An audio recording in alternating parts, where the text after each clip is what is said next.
Hey, what's up? And welcome into Under the Hood with Jonathan Hood. Thanks so much for downloading the podcast and checking us out on YouTube, youtube.com. Look for Under the Hood with Jonathan Hood on YouTube. Please like, please share, please subscribe, and please comment on everything we do on Under the Hood with Jonathan Hood. We're presented by Alexander James Whiskey. Alexander James Whiskey is the official whiskey of Under the Hood with Jonathan Hood. I just happen to have a bottle right here. It's funny that when I talk about Alexander James Whiskey, it's just right here on the desk. You say, how's whiskey this close to you on the desk? Well, I work with David Kaplan. Weekday morning, 6 to 9 a.m. Central on ESPN 1000, and download the ESPN Chicago app. I always say that Under the Hood is a conduit, a connection to what we do on our radio show. Hope you get a chance to check us out on ESPN Chicago. But thank you so much for your support for Under the Hood with Jonathan Hood. We have so much fun being able to entertain you and talk to you on our radio and, of course, right here on Under the Hood. But yeah, Alexander James Whiskey is the whiskey of choice for yours truly. Always have a bottle nearby. And make sure you go to alexanderjameswhiskey.com. That's where you go and find out where you can find it in your area. alexanderjameswhiskey.com is the website. I'm here to talk to you about the Chicago Bears and how I feel about the Bears. And we have a list of names we're going to go through in just a moment. But first, I'm going to just tell you how I felt about the Bears and Rams game.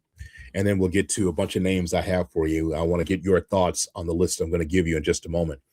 But I was down after hosting the postgame show with Cousin Wiley, and that's in the archives here in the podcast and also Under the Hood with Jonathan Hood. Check it out. We were on for about 90 minutes after the Bears lost to the Los Angeles Rams. And I was down on Monday. Some people were just optimistic and saying, hey, you know what? It was a good season. You can't wait for next season. But I wasn't ready to let go yet. I was not ready to let go because I was thinking about the greatest party that I've ever been to. And I've been to a lot of them, some in Chicago, but a lot out of town, a lot of great parties out of town. And the one thing about a great party is that you never want it to end. You go to that party, whether it's at a bar or at a house or someplace, and you're just having the best time of your life. And you look around and someone's smoking something there, someone's drinking something there, conversations. It's like 5, 6, 7, 8, 9, 10 things that you will remember from a night that you'll never forget.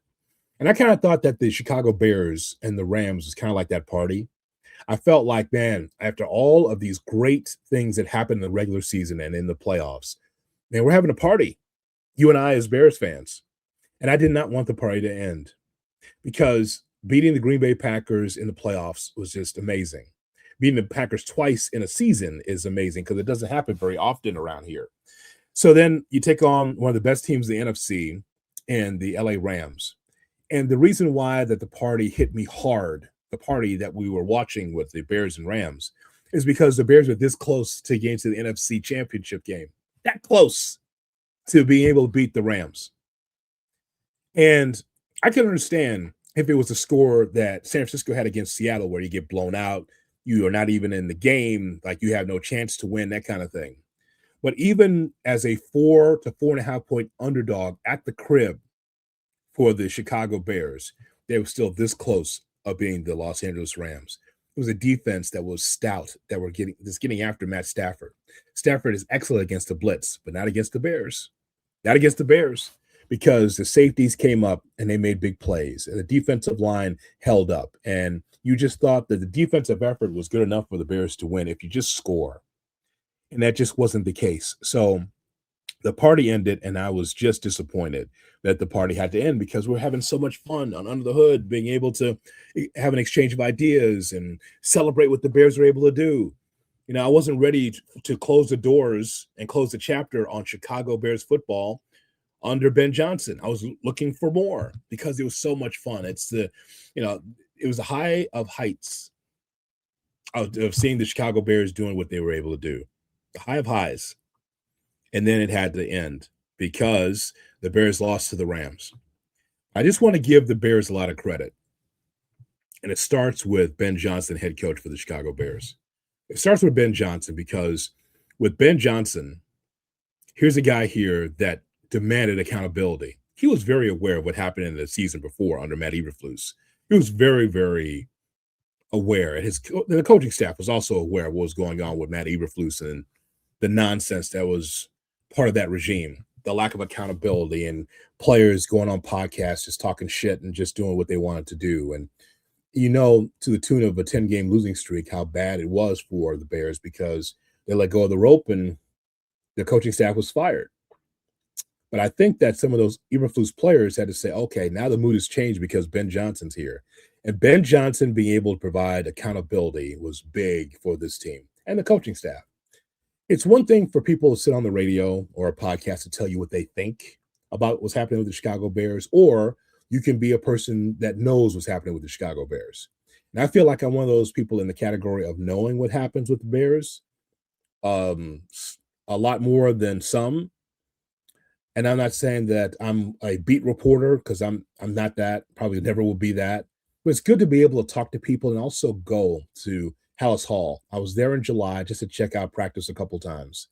And to be able to talk to some of the players and talk to some of the coaches and just try to get a feel of what this regime would be with Ben Johnson. And it was demanding. It was tough. When you have players saying that, the games are easy, but practice was tough, that says a lot about what this coaching staff was all about. So I want to give Ben Johnson kudos for setting a standard for the Chicago Bears team. Now, of course, as you well know, trying to set a standard and trying to get that is like trying to get like this huge boat and turn it in the middle of the sea all in one 3-point turn. It's hard to be able to do that. To try to change the narratives and change habits is like trying to turn that boat around like you would as a kid in the tub. It's hard to do that with a football team because you saw all those penalties and you saw how the Bears had a problem trying to get communicated on the offensive line. And you saw Caleb Williams have some troubles early, but you see how the season progressed. When people were saying that the Chicago Bears were just lucky to win games, lucky, like you get luck in the National Football League, you only win on luck, complete bullshit. It always has been bullshit that you just win on luck.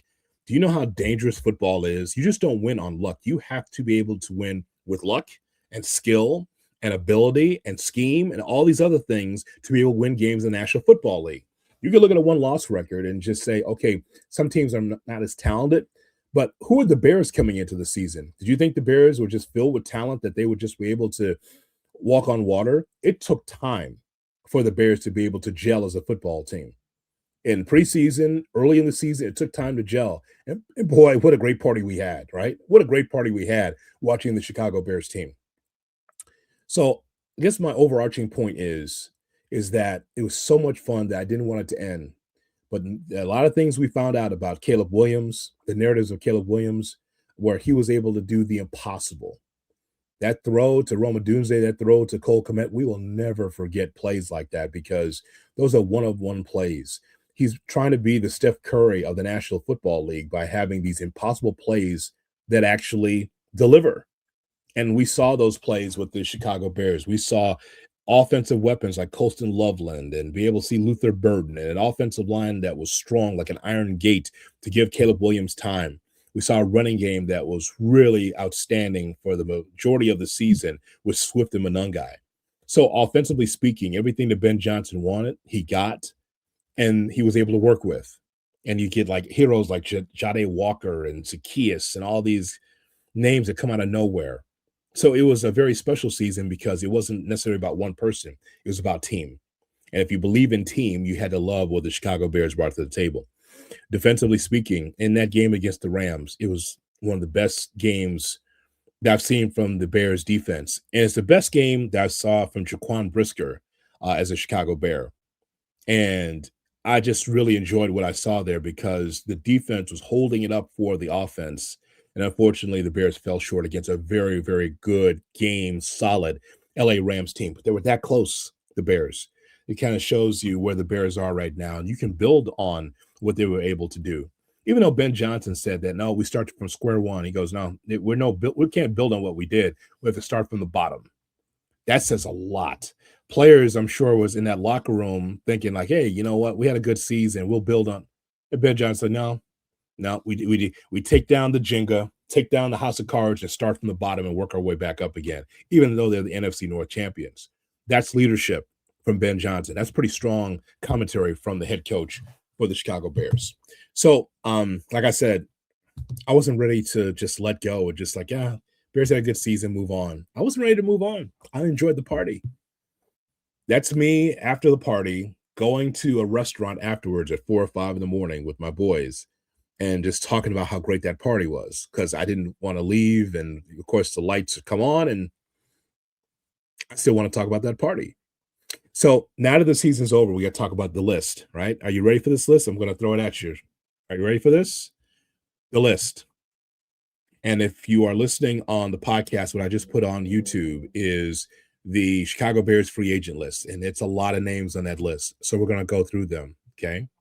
So on the offense, you have Case Keenum, Travis Homer, Devin Duvernay from special teams, and also had some key catches here and there in the regular season. Zacchaeus Smythe at tight end, Ryan Bates the center, and Braxton Jones at tackle. Now, when we take a look at this list, there's a number of these Bears that are not going to come back. And before I even go into more of these names, look, the Bears were able to win the NFC North. They had a lot of help from a lot of these guys on the list, whether it was behind the scenes or on the field. There was a lot of help from some of these players.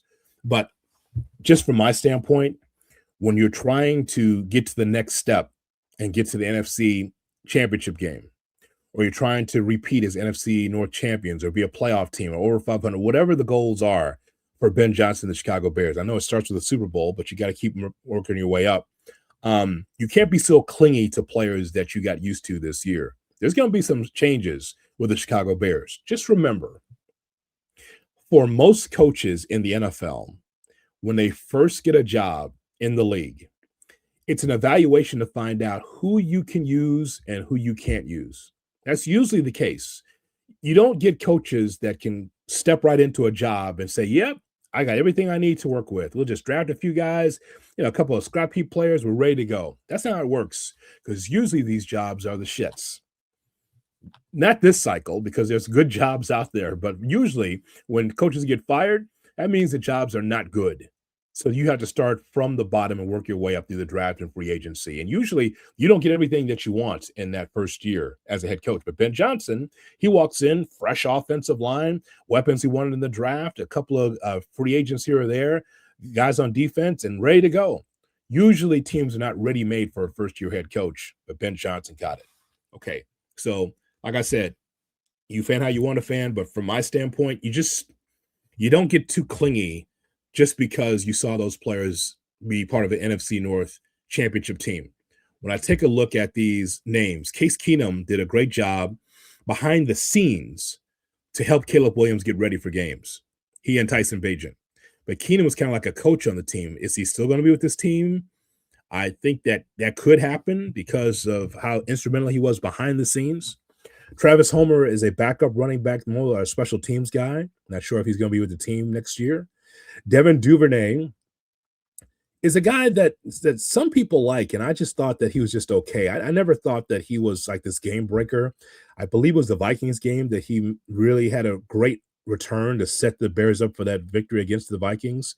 So I think he's fine. I just thought that we'd like to have a little bit something more dynamic in the on special teams, but he's fine. I would imagine he stays.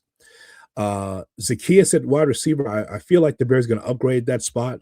There was some drops there from Zacchaeus, as you remember.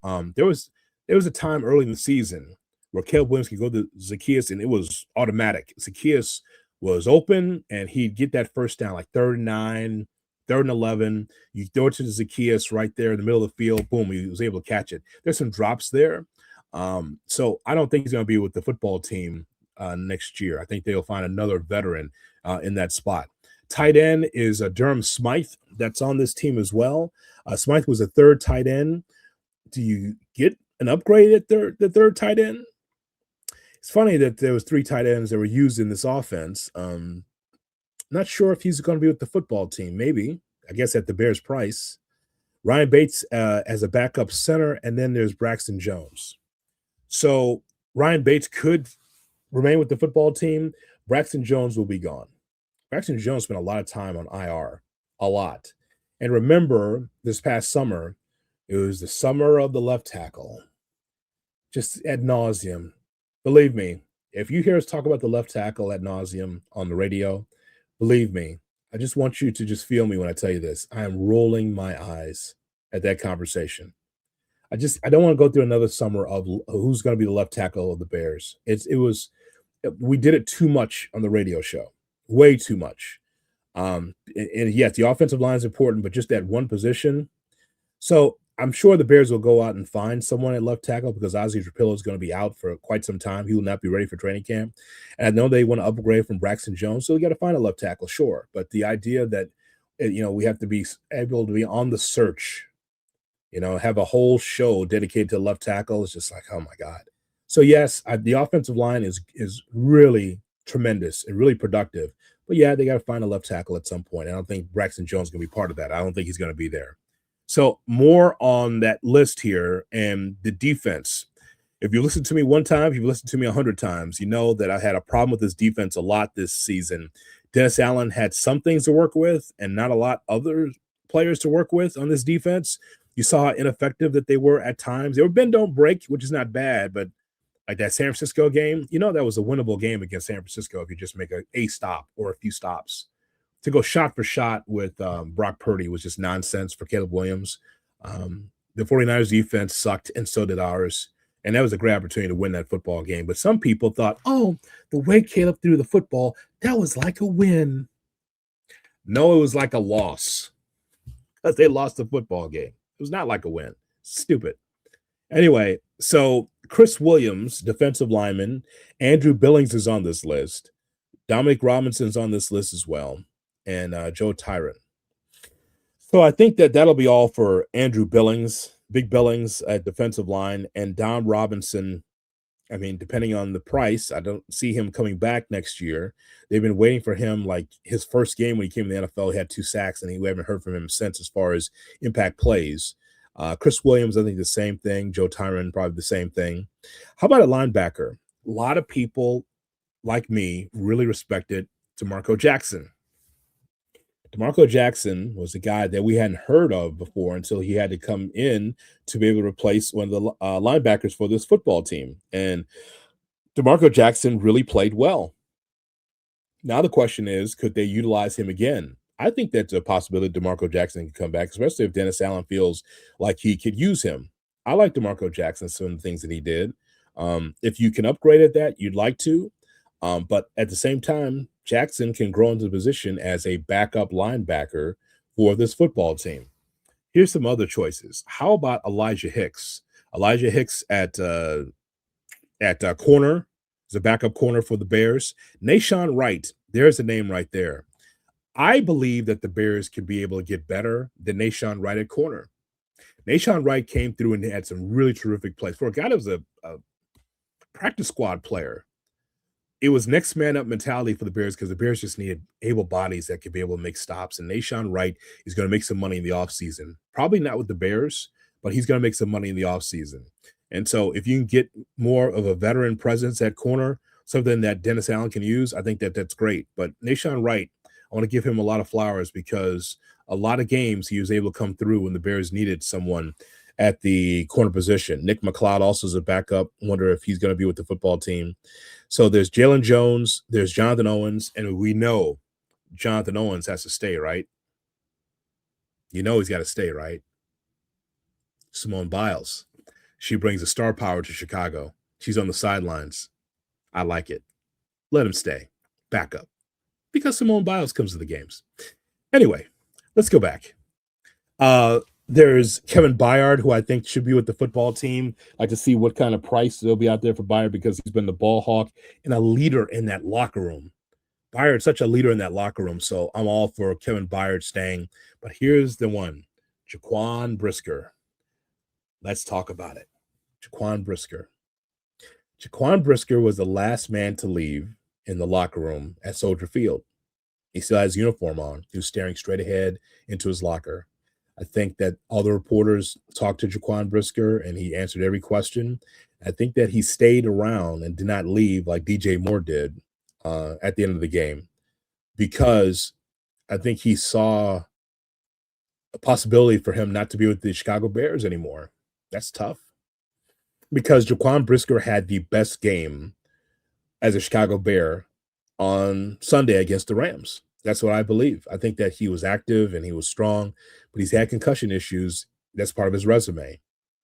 And I feel like the Bears might be moving on from Jaquan Brisker. If it's not a 1-year deal that's to the Bears' price, I could see him going someplace else. And I think that Brisker kind of knew that too, watching him in the locker room. But Kevin Byard is a guy that I think should stay. Just to, I mean, once again, always around the football, but also very inspirational to the football team. So if he was just a speech guy, a rah-rah guy, I'd be like, nah, that's okay. But he actually provides a lot of spark for this Bears defense. So I'm good with Kevin Byard staying. Noah Sewell's on this list as a restricted free agent. Not sure if he's going to be ready for training camp or not. Daniel Hardy's on this list as well.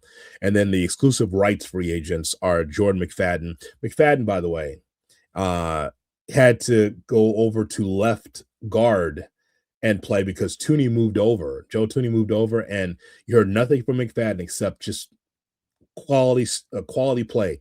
He played like 2 snaps or something in his career, and he's able to come through and help the Chicago Bears and just block and just give Caleb Williams time.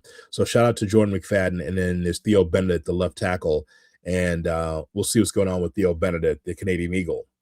But I want to go through these names with you because there's going to be a lot of guys that won't be on this football team. And by the way, some of these names that I have listed here for free agents, they may not be here, but there's players that are under contract that may not be here either. Big question marks about like Montez Sweat. You take a look at this defensive line, and one of the issues with the defensive line is they couldn't get home. Sacks are one thing. I say this all the time. I just need pressures. Like against Stafford, you got both. You got pressures and you got sacks. And so it makes me wonder, do the Bears look at that and say, boy, we need to make wholesale changes as much as possible on that defensive line? I'm here to tell you that it's not going to be 4 new offensive linemen across the board like it was with this offensive line the year before, but you got to be able to find someone that can rush the passer for this football team, several that can be able to rush the passer, put pressure on the quarterback, because the quarterbacks that the Bears faced, their uniforms were too clean for me. Didn't get them on the ground, didn't sack them, didn't pressure them. There's just no resistance. And this is why the middle of the field was so open for the opposition, where the linebackers and the secondary had to do so much work. And it's just like, can we get a pass rush just to be able to see something different? And so I know that that's going to have to be something that the Bears take a look at here in the offseason.